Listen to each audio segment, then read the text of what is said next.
The heartbreaking yet ultimately uplifting story I'm about to share with you began on a rainy Wednesday morning in October, precisely at 8 o'clock when the city was just waking up and morning traffic was beginning to clog the downtown streets. When Julia Martinez arrived nervously for her first day of work as personal secretary to Carlos Rodriguez, a 42-year-old widowed businessman who ran one of the most successful technology consulting firms in the entire country, but whose personal life had been shattered into a million pieces exactly 7 months ago when his beloved wife of 16 years died suddenly and unexpectedly from a brain aneurysm that gave no warning signs and took her from their lives in less than 24 hours. Julia was 30 years old with kind green eyes that seemed to see deeper than most people, dark brown hair that she wore pulled back in a simple practical ponytail, and hands that showed evidence of years of hard work at various jobs she had held to support herself and her aging parents who depended on her financially. She carried a worn leather briefcase that had belonged to her late father, a small notebook where she meticulously organized her thoughts and tasks, and a profound anxiety about this new position that paid significantly more than any job she had ever held before, but came with responsibilities and challenges that she wasn't entirely sure she was prepared to handle adequately. The office building where Carlos's company was located was sleek and modern, all glass and steel reaching 30 stories into the gray October sky, with a lobby that featured expensive marble floors, contemporary art that probably cost more than Julia would earn in several years, and security personnel who looked at her modest clothing and old briefcase with barely concealed skepticism before checking her identification and visitor credentials multiple times as if they couldn't quite believe she actually belonged in this building full of wealthy executives and high-powered professionals. Julia rode the elevator to the 23rd floor where the executive offices were located, her stomach churning with nervousness and her mind racing through all the things that could potentially go wrong on this critical first day. The reception area was intimidatingly elegant, with modern furniture in shades of gray and chrome, abstract paintings on the walls, and a receptionist who looked like she had stepped out of a fashion magazine wearing clothes that probably cost more than Julia's entire wardrobe combined. The receptionist looked up when Julia announced herself, and there was a brief flicker of something in her expression that might have been surprise or possibly judgment before she plastered on a professional smile and informed Julia that Mr. Rodriguez was expecting her and that she should proceed directly to his office at the end of the hall past the conference rooms. Julia walked down the hallway on legs that felt slightly unsteady, passing glass-walled conference rooms where important-looking people were already in meetings despite the early hour, and offices where other executives sat behind massive desks working on computers or talking on phones. Carlos Rodriguez's office was at the very end of the corridor, and through the glass walls, she could see him sitting at his desk staring at his computer screen with an expression of intense concentration mixed with something that looked like profound exhaustion or possibly deep sadness. He was a tall man,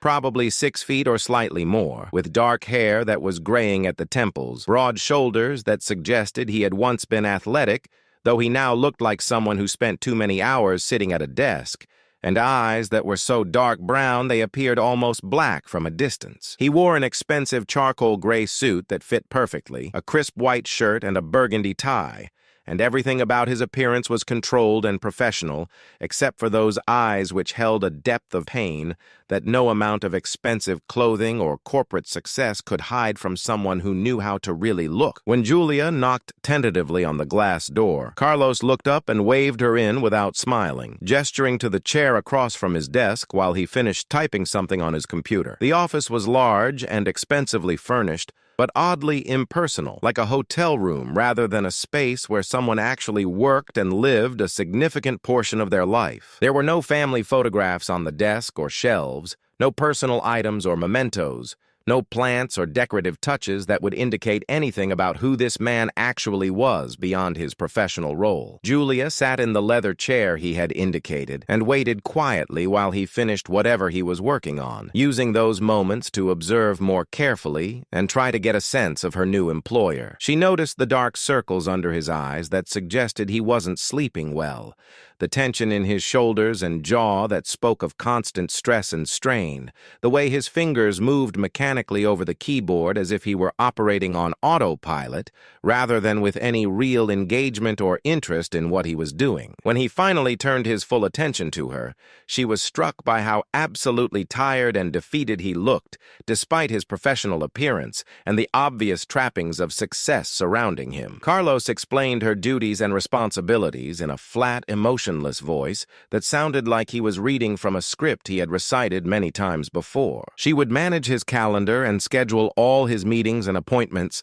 screen his calls and emails, and handle routine correspondence, coordinate with other executives and departments within the company, manage travel arrangements when necessary, and essentially serve as the gatekeeper between him and everyone else who wanted access to his time and attention. He emphasized multiple times that punctuality and discretion were absolutely essential, that he valued efficiency and competence above all else, that he had no patience for mistakes or inefficiency, and that several previous secretaries had not lasted long in this position because they couldn't meet his exacting standards or handle the demanding workload. Julia listened carefully and took notes in her small notebook, nodding at appropriate moments, but mostly just trying to absorb the enormous amount of information being delivered rapid fire. What struck her most forcefully wasn't what Carlos said, but what he very carefully didn't say during that entire orientation conversation. He never once mentioned anything personal about himself, never asked her a single question about her background or experience beyond confirming details that were already in her resume, never smiled or made any attempt at warmth or connection, and most tellingly, never once mentioned the fact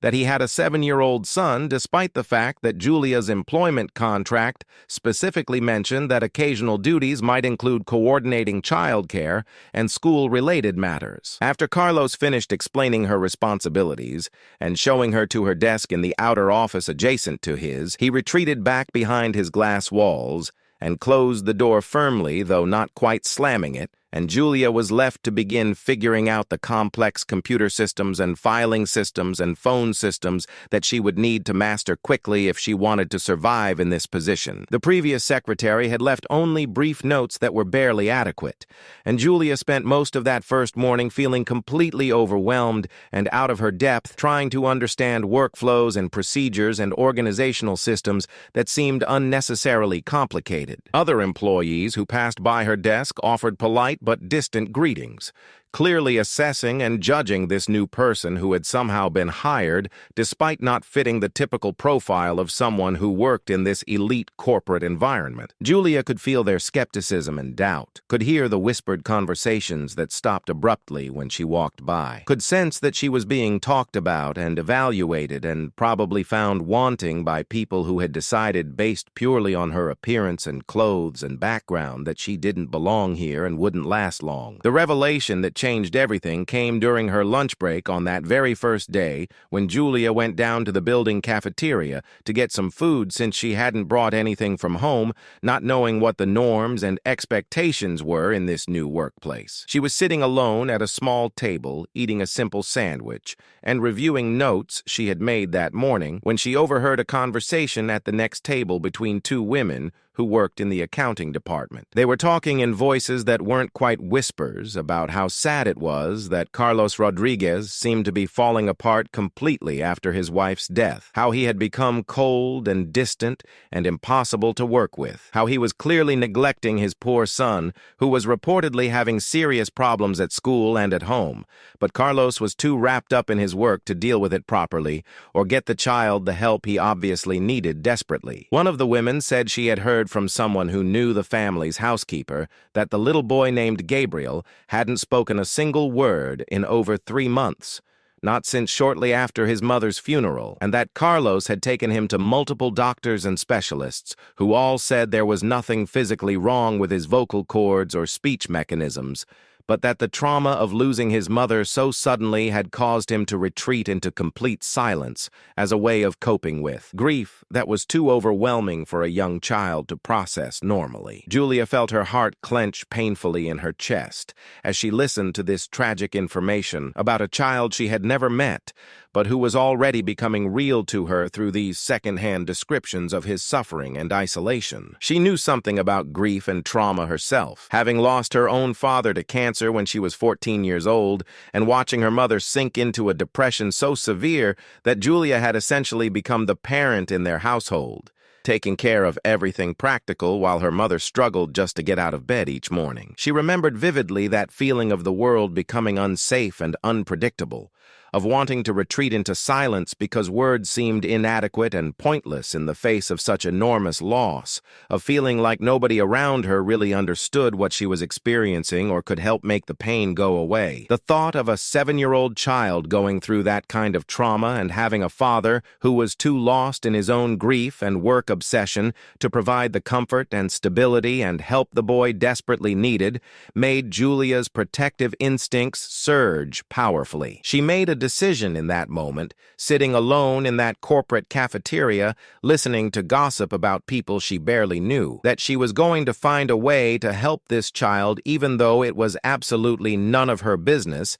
and completely outside the scope of her job responsibilities and would probably get her fired if she overstepped boundaries. Over the next several days, Julia learned more about the situation through careful observation and discreet questions to longer-term employees who were willing to share information once they realized she was genuinely concerned and not just looking for gossip. She learned that Gabriel lived primarily with his paternal grandmother during the week because Carlos worked such long hours and often traveled for business, and that he only came to stay at his father's apartment on occasional weekends when Carlos wasn't too busy or exhausted. She learned that Gabriel had been a bright, cheerful, talkative child before his mother's death, the kind of kid who asked endless questions and told elaborate, imaginative stories and made friends easily with other children and adults alike. She learned that the sudden silence that had descended on him was absolutely complete and total, that he communicated only through nods and headshakes and occasional gestures when absolutely necessary,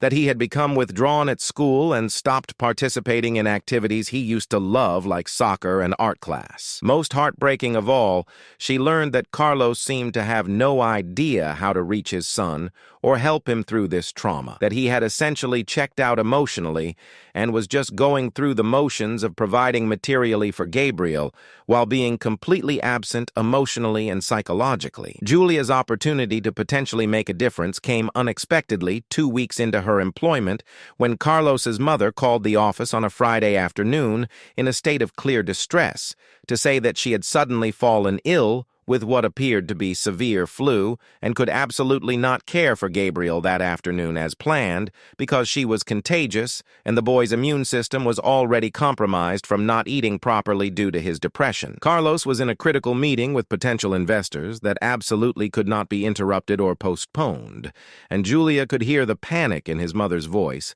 as she explained that she had called 3 different babysitters who were all unavailable and she didn't know what else to do, and could the office possibly find someone or some solution before school ended in 90 minutes. Julia made a split-second decision that was completely outside her job description and probably inappropriate and could easily backfire and get her immediately terminated. But she felt in her gut that this was a moment where someone needed to step up and do the right thing, regardless of professional boundaries or potential consequences. She told Carlos's mother, calmly and confidently, that she would personally pick Gabriel up from school and bring him to the office, where she would watch him until Carlos's meeting ended and he could make alternative arrangements, and that his mother shouldn't worry at all but should focus on resting and recovering. When Julia appeared at Gabriel's expensive private school that afternoon to pick him up, the teachers were clearly surprised and somewhat suspicious, since Julia's name wasn't on any of the approved pickup lists, and they had never seen her before. She had to call Carlos's mother on speakerphone to verify that she was indeed authorized to collect the child, and even then the teacher made it clear through tone and body language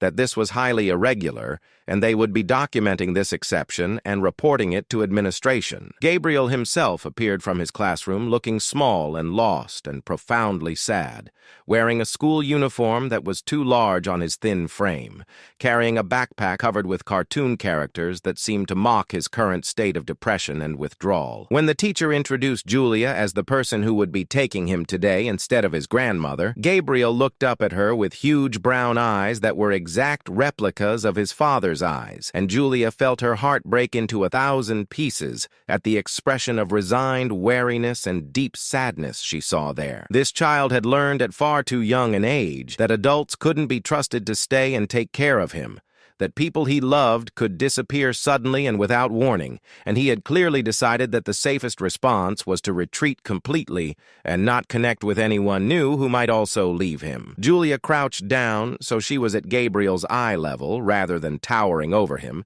and she spoke to him in a gentle voice that she hoped conveyed warmth and safety rather than threat or demand. She introduced herself and explained that his grandmother had gotten sick today and needed to rest, so she was going to be spending the afternoon with him at his father's office until his dad's meeting finished, and that she hoped that was okay with him even though they hadn't met before. Gabriel didn't respond verbally, of course, just stared at her with those enormous sad eyes as if trying to determine whether she could be trusted or whether she was just another adult who would ultimately disappoint and abandon him. Julia didn't push for a response or act uncomfortable with the silence, just smiled at him kindly and held out her hand, not demanding that he take it, but offering it as an option if he wanted that connection. After a long moment of consideration, Gabriel slowly reached out and placed his small hand in hers, and Julia felt an unexpected wave of emotion at that simple gesture of tentative trust from this wounded child who had every reason to keep everyone at arm's length. The walk from the school parking lot to Julia's car and then the drive to the office building were accomplished in complete silence, except for the soft music Julia played on the radio at low volume. She didn't try to force conversation or ask Gabriel questions that he wouldn't answer, didn't make bright, cheerful small talk that would have felt false and invasive given the circumstances,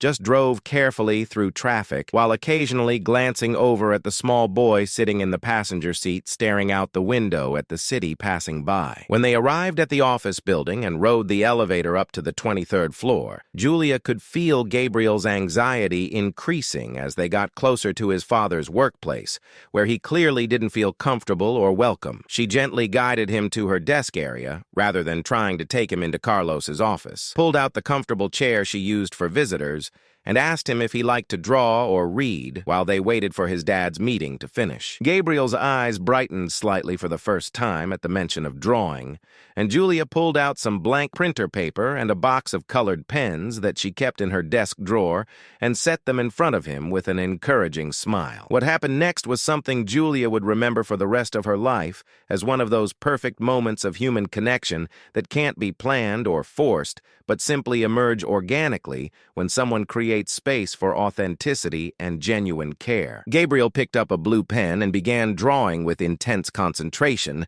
his small hand moving across the paper with surprising confidence and artistic ability for a child his age. Julia worked quietly at her computer organizing files and responding to emails, but she kept one eye on what Gabriel was creating, and after about 20 minutes, she realized with a start that he wasn't drawing random childish pictures, but was creating an incredibly detailed and emotionally powerful portrait of a woman who was clearly his mother. The drawing showed a smiling woman with long, dark hair and kind eyes, surrounded by hearts and flowers and sunshine, and across the top in careful block letters Gabriel had written "Mom" in blue ink. Julia felt tears prick her eyes as she looked at this beautiful tribute created by a grieving child who couldn't speak his feelings but could still express them through art, and she realized that she was witnessing something deeply private and sacred that this boy needed to do as part of his healing process. When Gabriel finished the drawing and looked up at Julia with those enormous sad eyes, as if seeking approval or validation, Julia didn't make the mistake of offering empty platitudes or trying to minimize his grief with cheerful reassurances that everything would be okay. Instead, she told him honestly that his drawing was absolutely beautiful and that she could tell how much he loved his mother and how special she must have been, and that it was okay to miss her and to be sad and to keep her memory alive in his heart and through his art. Gabriel stared at her for a long moment as if surprised to meet an adult who acknowledged his grief, rather than trying to hurry him past it or fix it or make him feel better artificially. And then something shifted in his expression. His eyes filled with tears that began streaming down his cheeks silently, and his small shoulders began shaking with sobs that he had clearly been holding inside for far too long. Julia moved quickly but gently to kneel beside his chair, and when Gabriel turned toward her, she opened her arms in invitation, and the boy collapsed against her chest, crying with an intensity and desperation that suggested this was the first time in months that he had allowed himself to truly grieve in the presence of another person who made him feel safe enough to fall apart. Julia held Gabriel while he cried and cried and cried, rocking him gently and stroking his hair and murmuring soft, comforting words in Spanish that her own mother used to whisper to her when she was a sad child needing comfort. She didn't try to stop his tears or tell him not to cry or suggest that big boys don't cry or any of the other harmful things adults often say to children who are expressing difficult emotions. She just held him and let him grieve and made sure he knew through her presence and touch that he wasn't alone and that his feelings were valid and important and that she wasn't going anywhere until he was ready. Time lost all meaning as they stayed in that position. A young woman and a small boy united in the universal human experience of grief and loss. And Julia was only vaguely aware of the passage of minutes or the fact that other people in the office were probably staring at this unusual scene unfolding at the secretary's desk. All that mattered in that moment was providing this wounded child with the safe space and compassionate presence he so desperately needed to begin processing his enormous loss. Eventually, Gabriel's sobs began to quiet, and his breathing started to regulate, and he pulled back slightly from Julia's embrace, though he didn't completely let go of her. His face was red and blotchy from crying, his eyes were swollen, and he looked exhausted in the way that only comes from releasing emotions that have been held too tightly for too long. Julia gently wiped his tears with a tissue and asked him if he would like something to drink, and Gabriel nodded slowly, and she poured him a cup of water from the office cooler and watched carefully while he drank it in small sips. They sat together in comfortable silence for a few more minutes while Gabriel recovered his equilibrium, and then something absolutely extraordinary happened that nobody who witnessed it would ever forget. Gabriel looked up at Julia with those enormous brown eyes that were now clearer and more present than they had been since she picked him up from school, and in a voice that was scratchy and hoarse from disuse but unmistakably real and human, he whispered two words that changed everything. He said very quietly but distinctly, "Thank you." And Julia felt her own eyes fill with tears at hearing this child speak for the first time after 3 months of complete silence. The timing of Gabriel finding his voice again was remarkable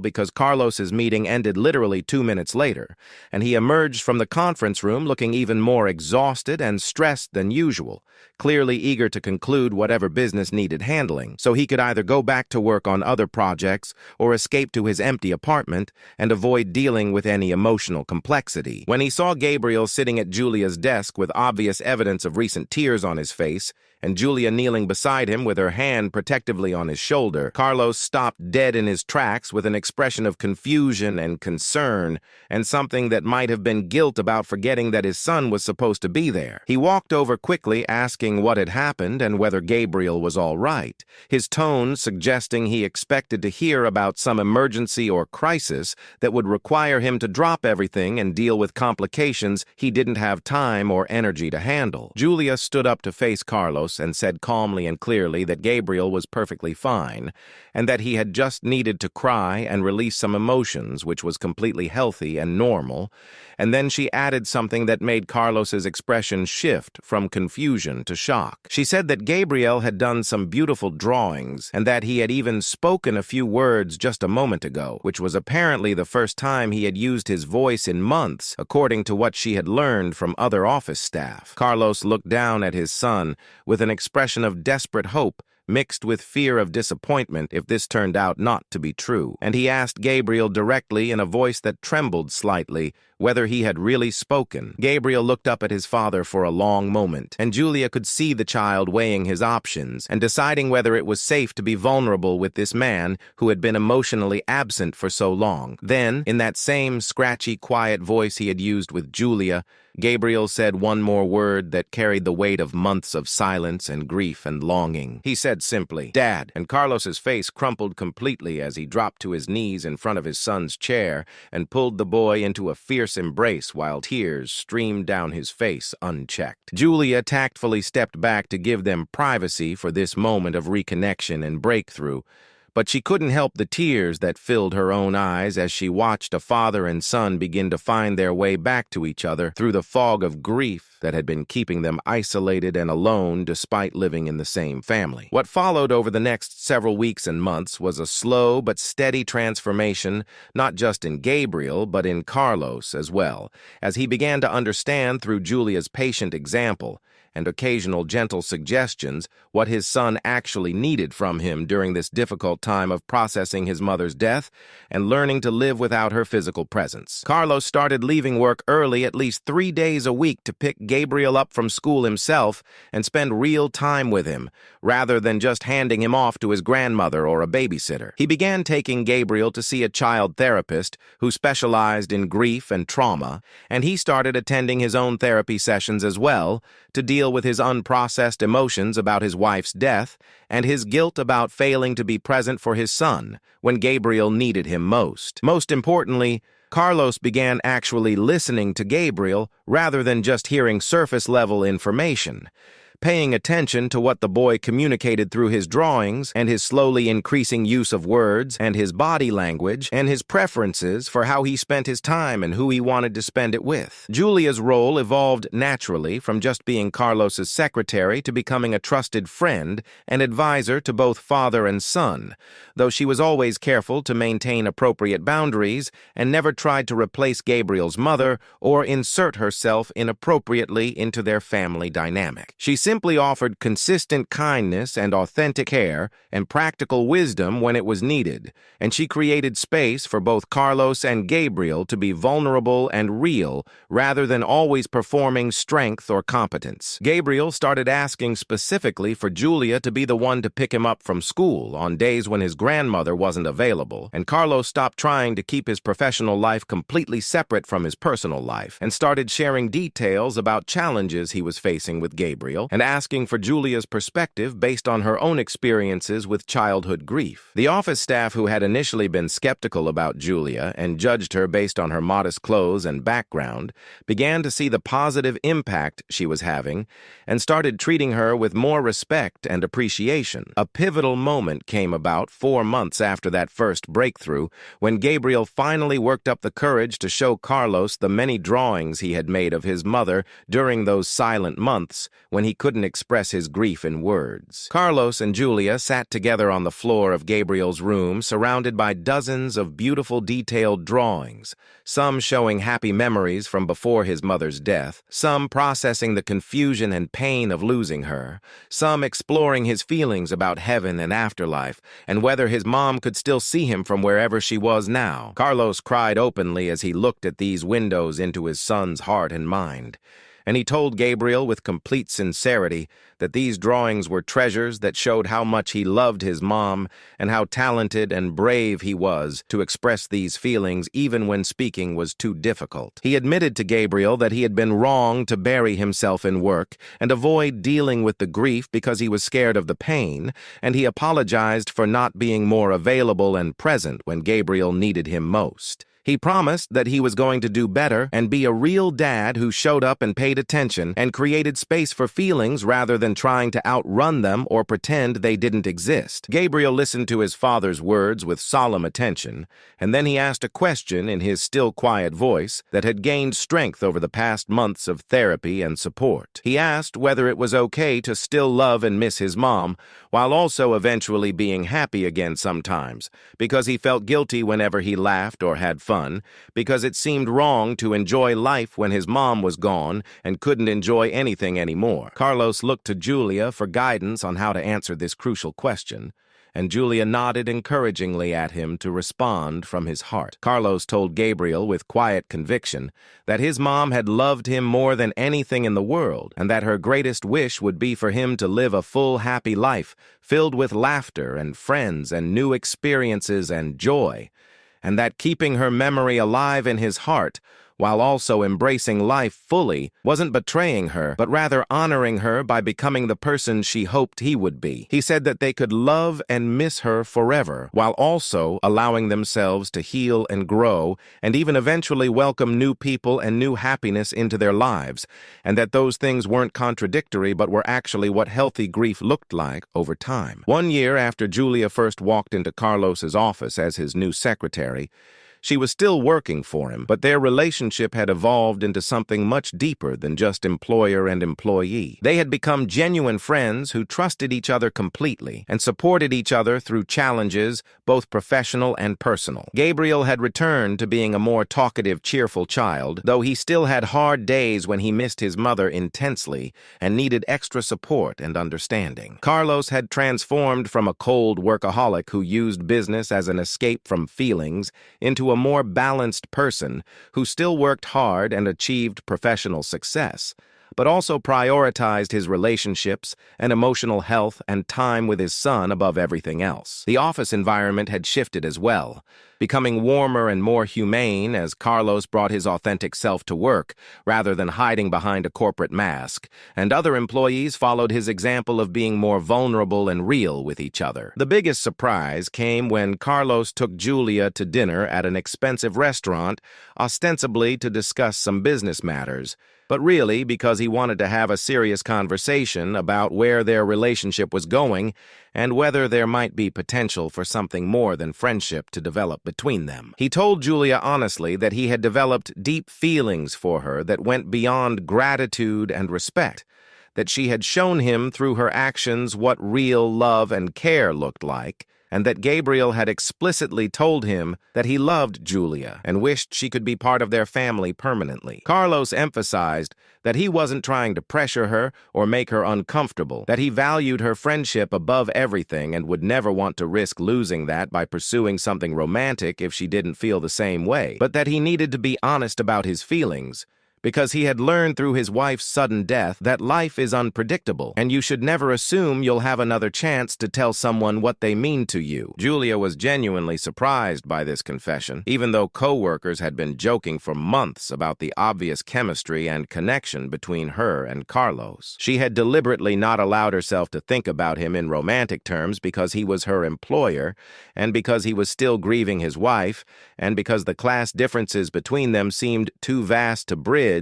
and because she didn't want to risk complicating what had become the most meaningful professional relationship of her life. But as she sat across from Carlos in that fancy restaurant listening to him speak with such vulnerability and sincerity, Julia realized that she had feelings for him too that went far deeper than professional respect or platonic friendship. She told him honestly that she needed time to think about whether pursuing a romantic relationship was wise, given all the complications involved, but that she cared about him deeply and could imagine potentially building something together if they were both willing to navigate the challenges carefully and thoughtfully. They took things slowly and carefully over the next several months, going on dates and getting to know each other in new contexts outside of work, and gradually allowing their relationship to deepen while being mindful of the impact on Gabriel and making sure he felt secure and included rather than threatened or pushed aside. Gabriel was enthusiastically supportive from the beginning, telling anyone who would listen that Julia was the best and that he hoped his dad would marry her